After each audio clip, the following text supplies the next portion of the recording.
성도들이 이렇게 인사하며 말씀을 듣기를 원합니다. 심은 대로 거두게 하십니다.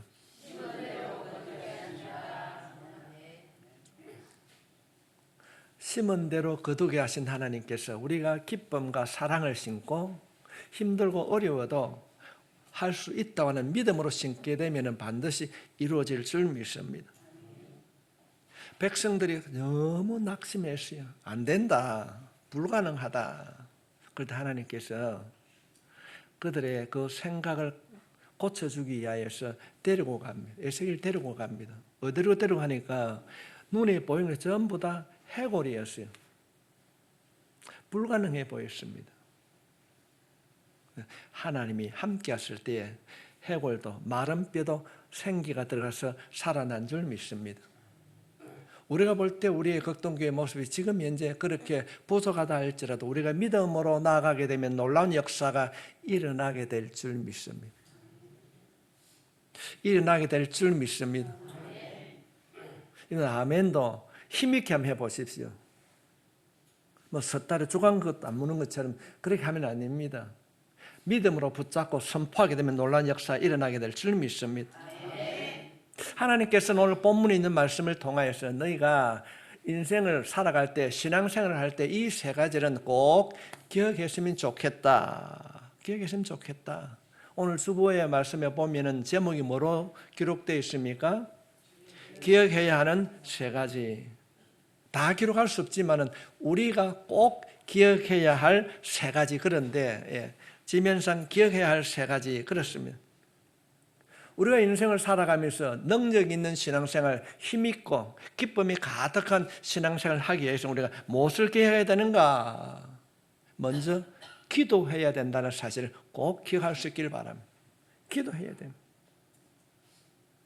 두 번째로는 기도했다면 망설이지 말고 결단하라는 겁니다. 기도했다면 우리가 결단하고 결정하고 행동을 옮길 때에 놀라운 변화의 역사가 일어나게 될 줄 믿습니다. 세 번째로는 기도했다면 순종하라. 너의 삶을 통하여서 그 기도가 이루어질 수 있도록 생활 속에 행동하라는 것입니다. 우리 한국에는 여러 가지 지침서가 많이 있는데 유대인들이 가장 생활의 지침을 삼고 있는 책이 탈무드라는 책이 있습니다. 그 탈무드에는 이런 이야기가 기록이 되어 있다고 합니다. 하론 선생님이 제자들에게 수업 중에 너희 가운데에 선생님이 될 그런 자기를 갖춘 자가 있느냐 그럴 때 한 학생이 손을 번쩍 들었어요. 선생님, 저는 선생의 자기를 갖추었다고 생각합니다. 나는 학교를 졸업하면 선생이 될 것입니다. 그래서 자신을 자랑합니다. 그럴 때에 그 이야기를 듣고 있던 선생님이 그 학생에게 그래 참 기특하구나. 어떻게 하면 선생의 자질을 갖추었다고 말할 수 있겠니? 이랬을 때 이 학생이 하는 말이 나는 훈련을 통하여서 내가 다듬어졌기 때문에 나는 선생님이 랍비로서 자격이 있습니다. 그런 말을 합니다. 그럴 때 이 학생의 이야기를 들었던 이 선생님이 그런 얘기 빙그레 웃으시면서 야야 저 바깥에 있는 낙타도 다듬어지면은 선생님이 될 수 있겠는가? 이런 반문을 했을 때에 이 학생이 그 이야기를 듣고 1년 동안 어디를 갑니다. 그 1년 후에 돌아와서 선생님 내가 1년 동안 열심히 훈련하고 내가 다듬어져서 이제는 선생님이 원하는 내가 선생의 자격을 갖추었습니다. 그런 이야기를 할 때에 선생님이 그래 1년 동안 무엇을 했니? 이렇게 물었을 때에 예 저는 도서관에 가가지고 많은 책을 읽고 내가 마음을 다듬고 그리 했습니다. 그리 했습니다. 이 정도 되면 내가 선생이 돼도 안 되겠습니까? 라고 했을 때에 이 선생님이 이런 말을 합니다. 그래 참 수고 많이 했구나.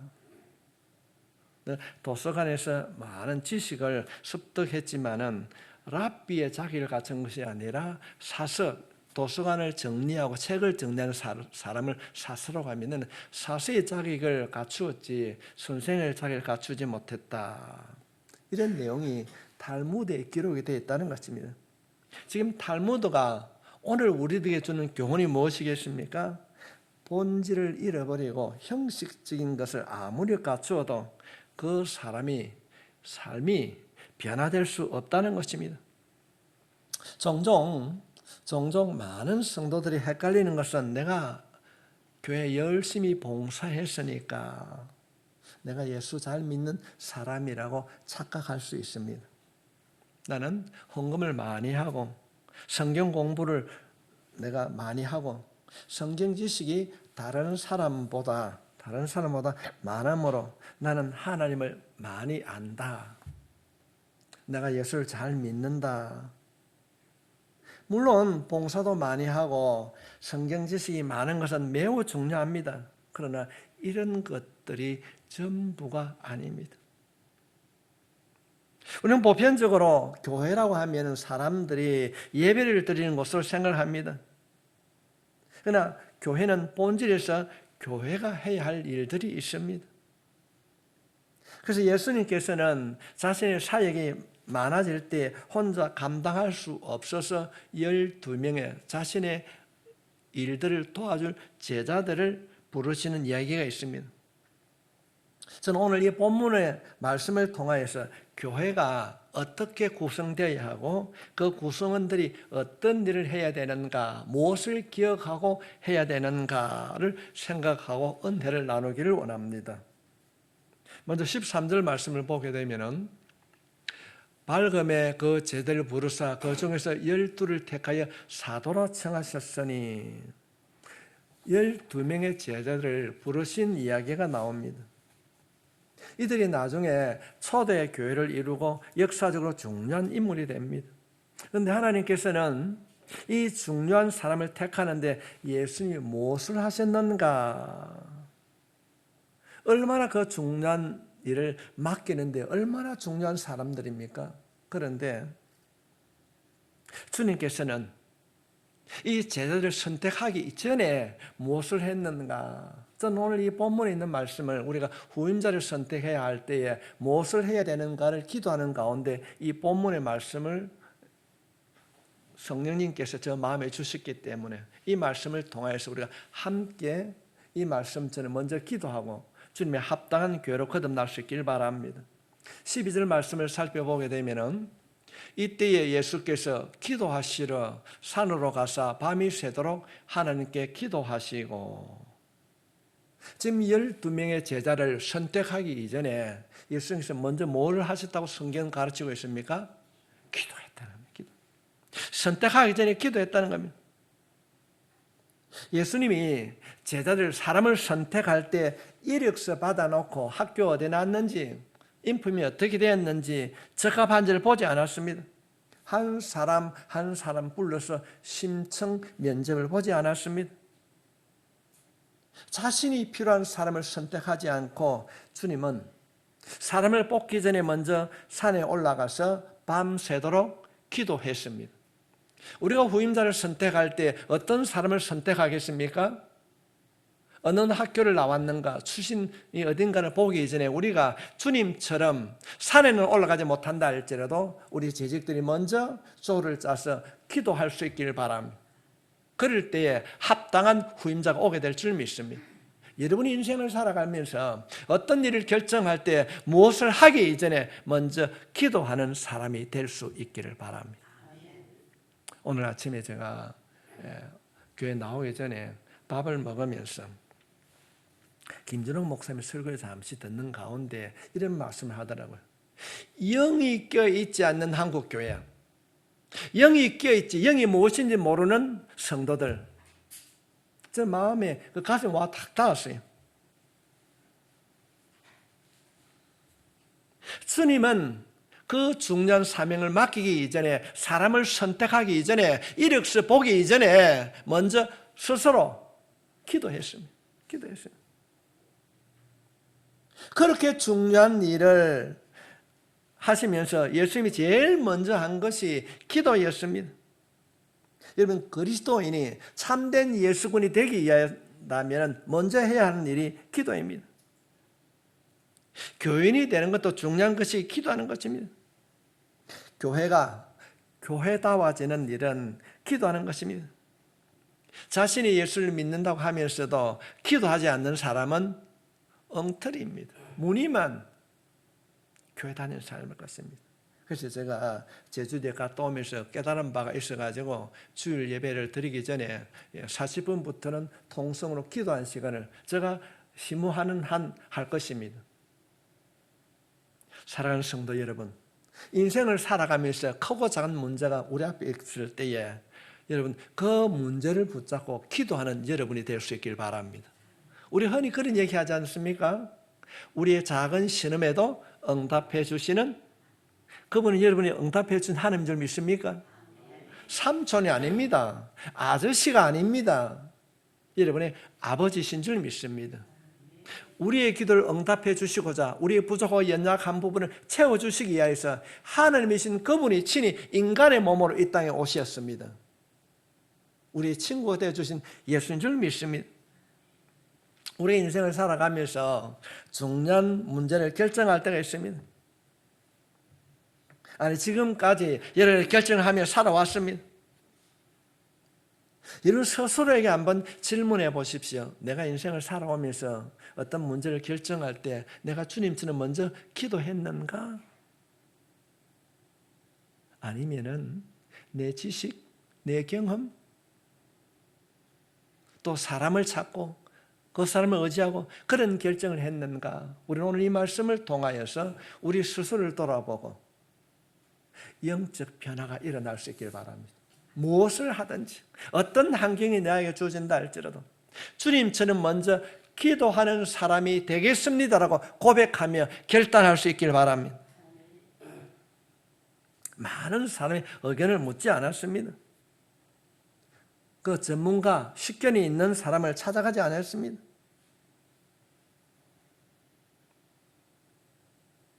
어떤 힘들고 어려운 일을 당했을 때 밤새 고민하고 그렇지 않습니까?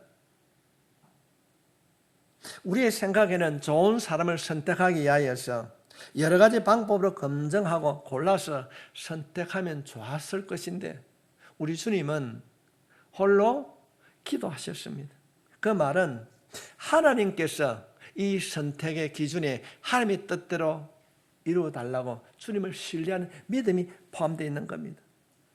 우리 흔히 말하는 하나님의 중심, 하나님의 중심이라는 거예요. 자기 생각이나 자기 기준이 다 있습니다. 그러나 자기 생각이나 세상의 기준을 따르지 않고 산 위에 올라가서 하나님의 뜻을 물었다고 하는 것은 내 인생의, 내 삶의 가장 중심이 하나님께 있음을 고백하는, 하나님을 신뢰하는 행위가 바로 기도하는 행위입니다. 여러분, 말 잘한다고 기도 잘하는 사람일까요? 교회 오래 다녔다고 기도 잘하는 사람이 아닙니다. 기본적으로 마음이 청결한 자가 기도를 잘하는 사람입니다. 저는 결코 아닙니다. 제주 극동 방송을 방문했는데 그분이 우리를 안내했던 분이 그랬어요. 다 마치고 난 뒤에 제가 그랬습니다. 오십시오. 방송 송파하는 그 자리에 아무도 못 드는 그 문을 열어주십시오. 우리 함께 통성으로 기도했습니다.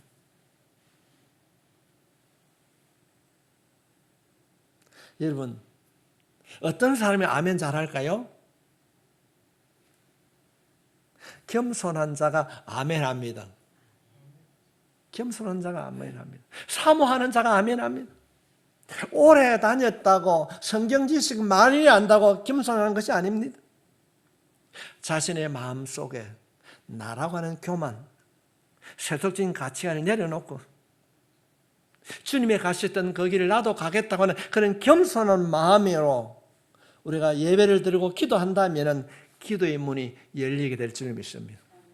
우리 극동교회 특별히 오늘 예배를 드린 여러분 모두가 기도의 전문가 될 수 있길 바랍니다. 우리가 유창한 말을 하지 못한다 할지라도 내가 가지고 있는 좀 어눌하고 좀 사투리가 있다 할지라도 진실하게 예수 이름으로 기도한다면 반드시 하나님께서 여러분의 기도에 응답해 주실 줄 믿습니다. 하나님, 우리가 이대로는 살 수 없습니다. 기도하면은 응답해 주신다고 말씀해 주셨는데 내 기도가 응답되길 원합니다라고 말씀을 마음에 담고 기도한다면은 놀라운 일들이 일어나게 될 줄 믿습니다. 오늘날 요즘 사람들은 어떤 일을 결정할 때 결정장애를 가졌다고 그럽니다. 올리브 에게스라는 사람이 그 책 제목이 글쎄요 하고 나는데 캡션 맞고 물음표를 뒤에 딱 다는 책이 있습니다.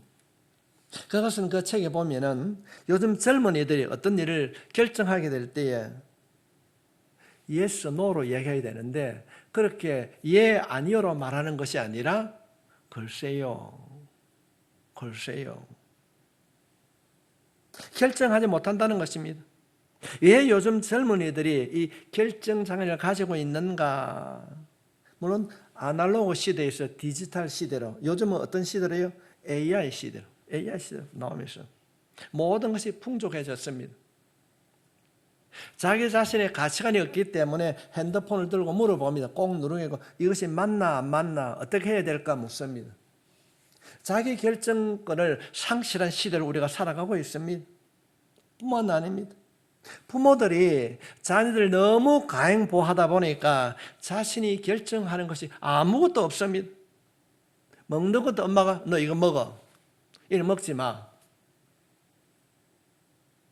모든 선택을 부모의 취향에 따라 그렇게 아이를 교육시켜 왔습니다. 옷도 이거 입어. 학교도 이런 학교. 결혼도 이런 사람과 해야 돼. 누군가가 자신이 결정해야 될 일들을 누군가가 해주고 있기 때문에 거기에 익숙해지다 보니까 진작 자신이 결정하는 순간에 결정할 수 없는 시대를 우리가 살아가고 있습니다.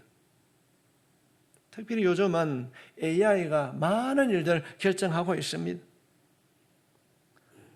사랑하는 성도 여러분, 축복합니다. 오늘 예배를 드는 여러분들은 뭔가 결정할 때 무엇을 기준 삼고 결정하고 판단하고 있습니까? 내가 어떤 일을 판단하고 결정할 때 그건 지침이 있습니까? 기준이 없다면 오늘 이 말씀을 통하여서 기준을 세울 수 있길 바랍니다. 기준이 없으면 매번 결정할 때마다 사람의 말을 듣게 되면 이 사람 말이 다르고 저 사람 말이 다르기 때문에 결정이 계속적으로 반복될 수 있습니다. 인생에 혼돈이 온다는 것입니다. 예수 믿는 우리에게, 그리스도인에게는 결정하고 판단할 때 명확한 근거가 있어야 됩니다. 어떤 기준, 어떤 근거로 우리가 바른 판단할 수 있는가?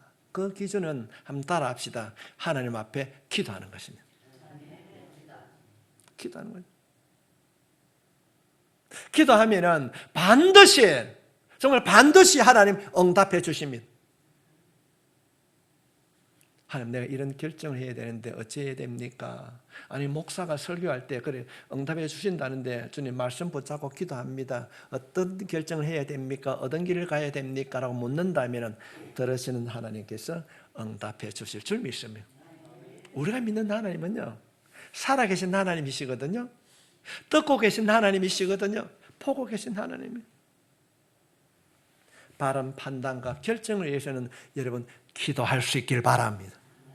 기도해야 됩니다. 기도해야 됩니다. 예수 믿는 사람은 바른 판단과 결정을 위해서는 기도해야 되는 겁니다. 큰 일이나 작은 일이나 하나님 앞에 무릎 꿇고 결정하고 판단한다면 비록 그것이 잘못된 결정이라 할지라도 하나님께서 책임져 주실 줄 믿습니다. 사람의 이야기를 듣고 판단의 결정을 하게 되면 이 사람 이야기, 저 사람 이야기가 다르기 때문에 흔들릴 수 있습니다. 상황에 따라 변하는 것입니다. 이것은 판단의 기준과 근거가 될 수 없습니다. 하나님께서는 언제나 기도하는 사람에게는 정확하고 명확한 기준을 제시해 주실 줄 믿습니다. 우리가 어떤 문제를 결정할 때 결정장애 없이 살려고 한다면 기도하는 것입니다. 결정에 대해 기도하는 것은 하나님을 신뢰하고 내 인생의 삶의 주인이 하나님이라는 것을 고백하는 것입니다. 우리 모두는 하나님의 자녀요, 하나님의 사랑받는 자녀인 줄 믿습니다. 그렇다면은 하나님은 내 아버지시여 나는 하나님의 사랑받는 자녀로 간다면은 당연히 기도해야 될 줄 믿습니다. 제가 지난주에 여러분 강구했습니다. 우리 한번 기도 100시간을 일차적으로 한번 채워보자. 여러분 채우고 계시지요? 그냥 강대상에서 목사가 설교하는 강구로 끝나는 것이 아니라 그래 내가 기도의 시간을 한번 채워보자. 제가 제주에서 두 번째 그 모임 가질 때 많은 기도의 제목이 있겠지만은 특별히 하나님께서 응답해 주실 때 기도의 양을 채울 때 응답해 준 일이 많이 있다고 그렇게 말씀 전했어요. 여러분은 기도의 양을 채우고 있습니까? 반문하는 것이 아니라 여러분 모두가 기도의 양을 채우는 자 될 수 있길 바랍니다. 우리는 자신의 경험이나 지식으로 판단하거나 결정하는 자가 아니라 먼저 기도를 통하여서 하나님의 뜻을 구하는 극동 가족 될 수 있기를 주님의 이름으로 축복합니다. 여러분 예수님이 무능해서 하나님 앞에 기도했을까요? 물었을까요? 우리가 성경을 살펴보게 되면 특별히 복음서를 살펴보게 되면 예수님은 언제나 먼저 기도했습니다. 겸손했습니다. 요즘은 그런 일이 없는데 제가 청년 시대만 하더라도 한국에는 무협 영화가 굉장히 많이 유행했던 때가 있습니다. 그런데 그 영화를 보게 되면 진짜 고수는 처음부터 칼을 쓰지 않습니다. 장풍하지 않습니다.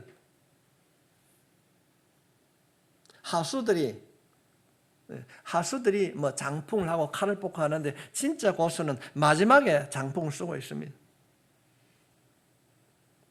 주님은 모든 것을 할 수 있는 분이었지만은 하나님이신 그분이었지만은 하나님의 뜻을 구하고 있습니다.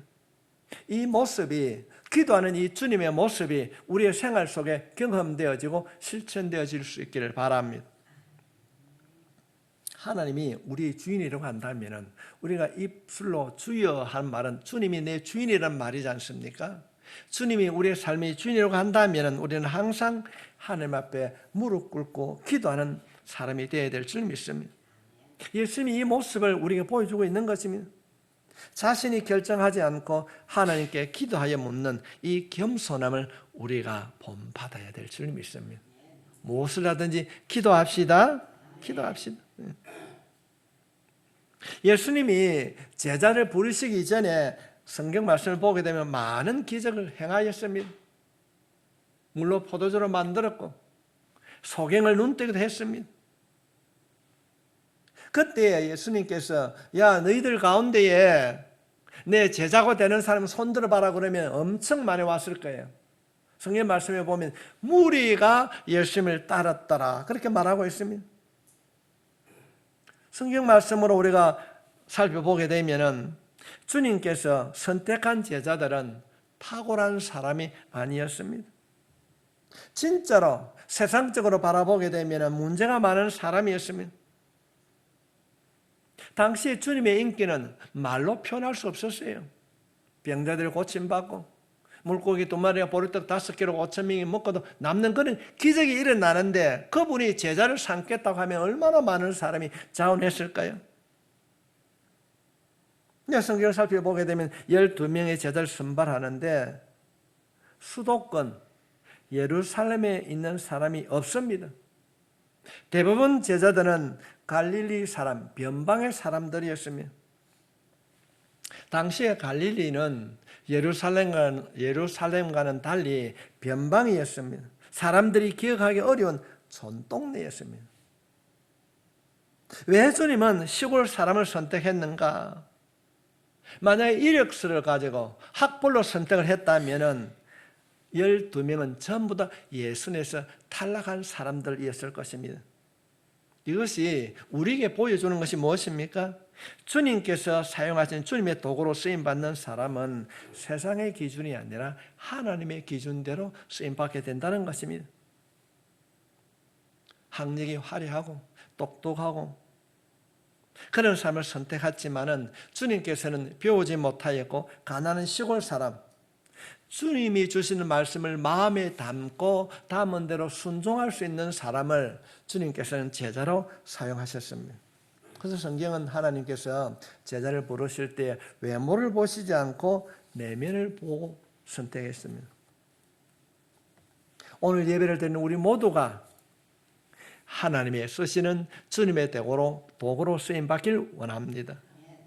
그렇다고 한다면 여러분의 마음과 생각이 말씀을 따르는 좋은 밭이 될 수 있기를 바라며, 여러분 모두가 자녀가 있지 않습니까? 여러분의 자녀가 하나님의 사람으로 쓰임받기를 원한다면 기도하십시오. 좋은 대학 가기보다는, 좋은 직장 얻기보다는 여러분의 자녀가 하나님의 자녀답게 살기를 기도하십시오. 하나님의 자녀답게 살기를 기도하십시오. 말씀을 받아들이는 아름다운 마음, 믿음의 마음을 가질 때 여러분의 자녀가 복된 삶을 살게 될 줄 믿습니다. 오늘날 한국교회 지도자들을, 그들의 자녀들이 믿음의 길을 가지 않고 세상에 있는 모습들을 쉽게 볼 수 있습니다.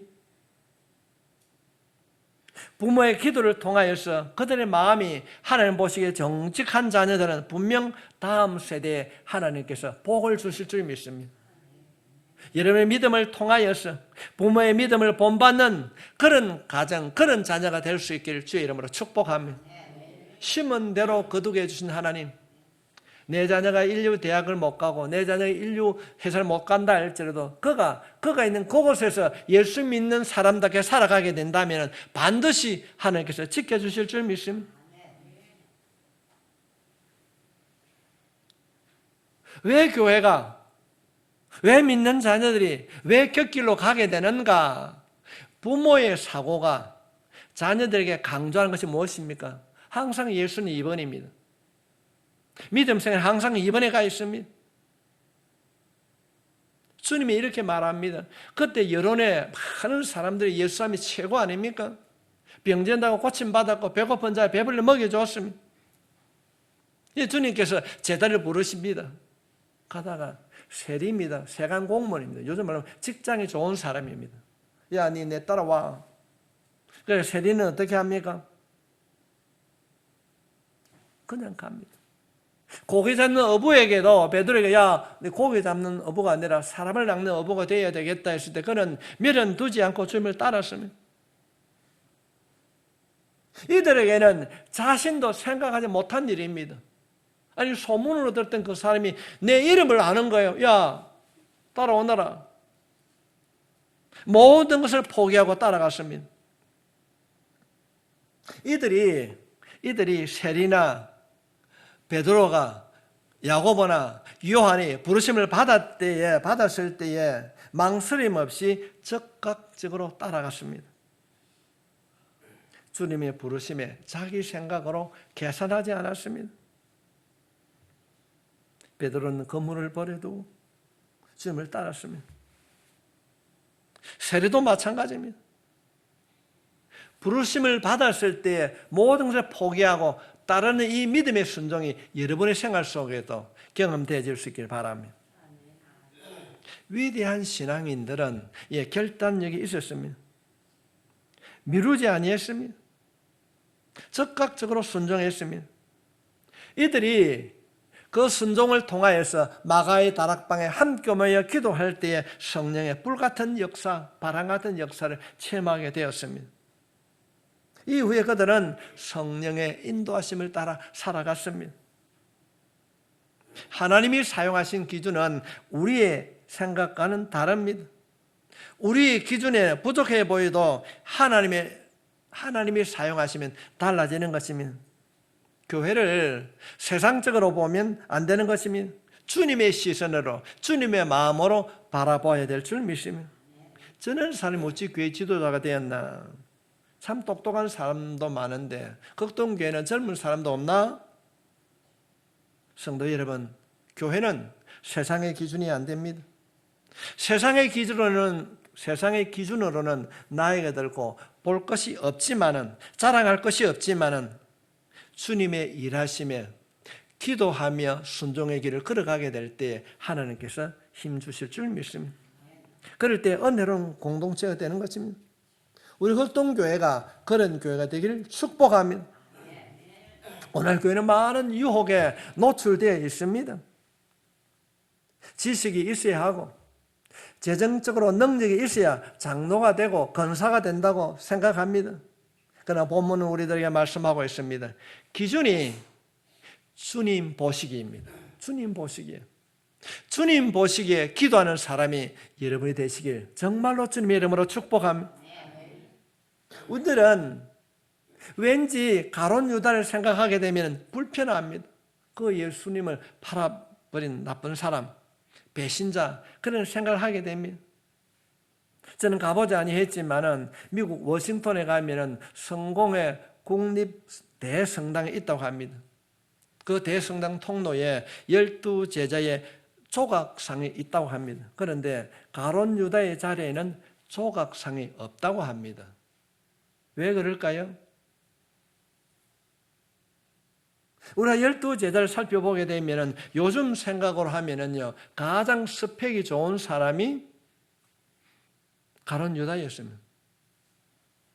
우리 한국에 장관이 있는데 부총리가 누굽니까? 이름 말고요. 경제부 장관이 부총리입니다. 그만큼 경제가 중요한데 12제자 가운데 그 경제를 살림살이 된 사람이 누굽니까? 동계를 맡은 사람이 가룟 유다입니다. 그는 세상의 조건으로 따지면 굉장히 조건을 많은 스펙을 가지고 있고 영리한 사람이었습니다. 예수님께서 이 중에 예수를 팔 자가 있다고 했을 때 냅니까? 자신은 알고 있습니다. 그러나 그는 변질되었습니다. 처음부터 변절한 것이 아닙니다. 여러분,